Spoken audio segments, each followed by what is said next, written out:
بسم اللہ الرحمن الرحیم۔ ناظرین، آج کا پہلا ولاگ رویا سے مقصود روحانی ہے۔ رویا سے مقصود روحانی ہے، پیج 244، سیرت النبی جلد سوم۔ اردو زبان میں سرور عالم صلی اللہ علیہ وسلم کی سیرت پر جامع ترین اور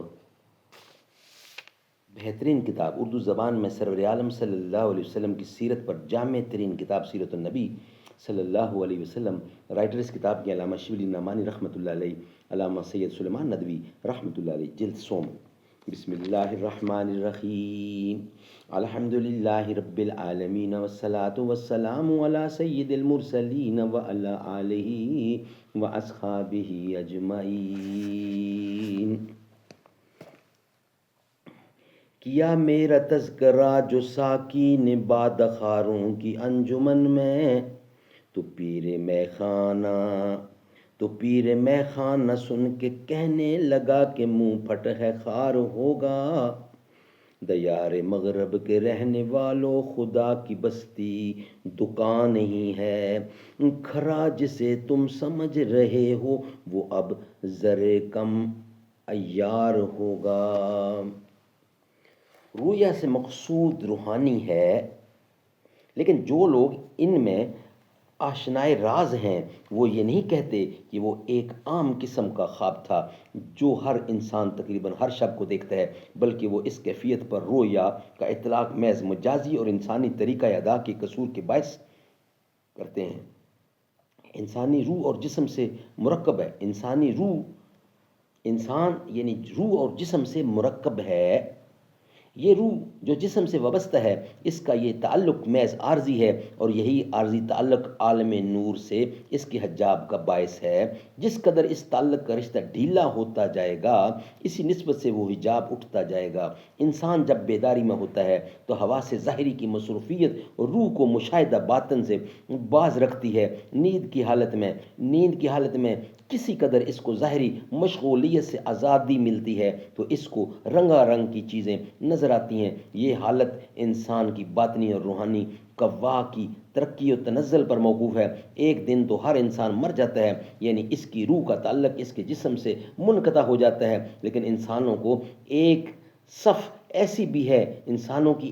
ایسی بھی ہے جس کا طاہر روح خدا کے فضل و محبت کے بازو سے پرزور ہو کر اپنے کف سے انصری کو تھوڑی دیر کے لیے چھوڑ کر عالم ملکوت کی سیر کرتا پھرتا ہے اور پھر اسی کف سے انصری کی طرف رجعت کرتا ہے۔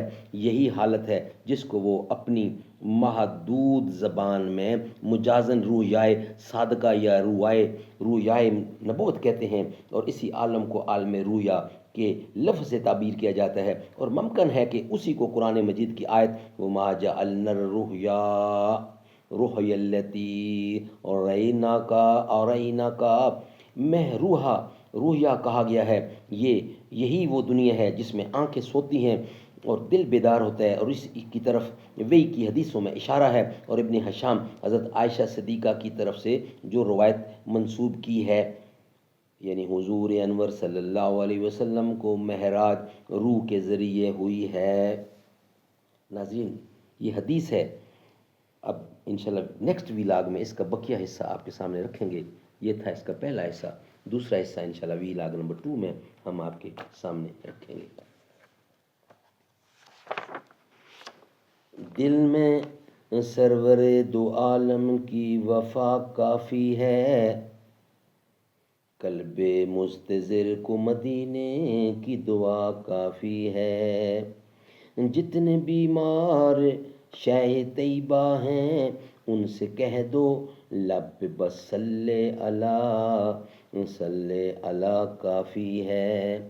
کہتا ہے عشق میں دیوانہ مچل کر ان کا، دنیا عقبا میں شاہدی عطا کافی ہے۔